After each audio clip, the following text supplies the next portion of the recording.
Sacrifice or service. Judges chapter 11, verses 31 and 39. Then it shall be that whatever comes out of the doors of my house to meet me when I return in peace from the sons of Ammon, it shall be the Lord's, and I will offer it up as a burnt offering.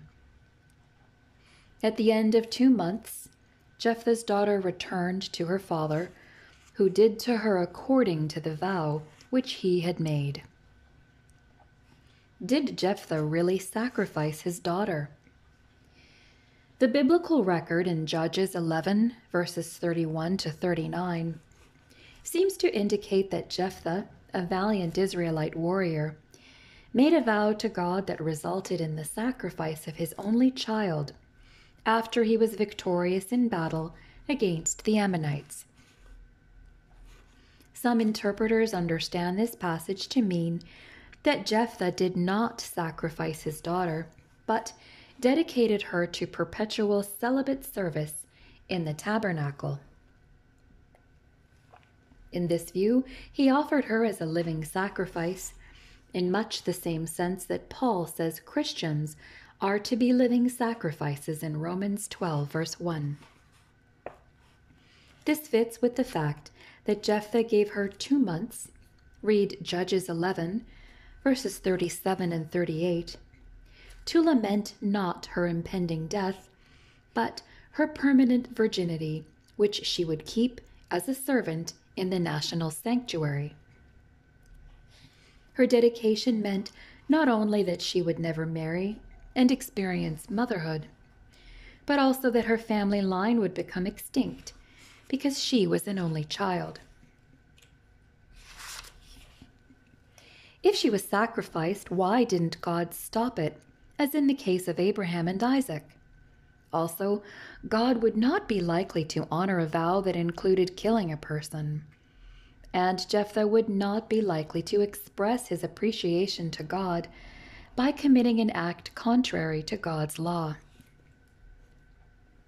Human sacrifice was expressly forbidden in the Bible and completely contrary to true worship.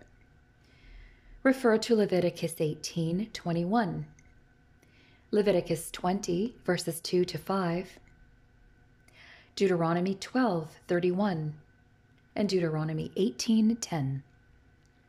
However, dedication for service was consistent with Old Testament practices and would also uphold Jephthah's inclusion in the list of heroes of the faith.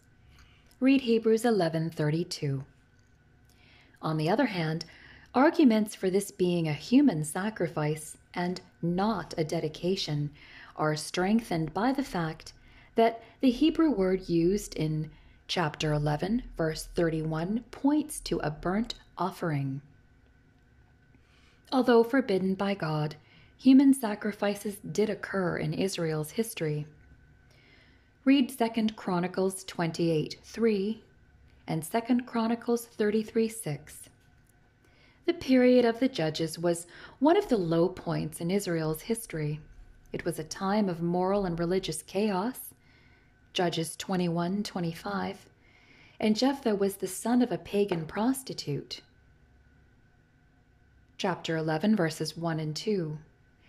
He may well have been influenced by the false religious practices, including those of the Ammonites, who practiced child sacrifice, that were so prevalent, and he may have consciously or unconsciously incorporated them into his own life. Read Judges 10:6. Jephthah's words of lament in verse 35 seem to support a disastrous vow. The annual commemoration of the daughter in verse 40 also gives weight to the view that she was sacrificed. Although breaking a vow was a sin, read Numbers 30, verse 2. In this case, fulfilling the vow was a greater sin. Jephthah may have believed that God required him to fulfill his vow, but if so, he was badly and sadly mistaken. Regardless of the view one takes, perhaps the greatest lesson of the story is the remarkable courage and character of the daughter, whose name we do not know. Regardless of her father's actions and beliefs, she remained steadfast, even in a personal tragedy.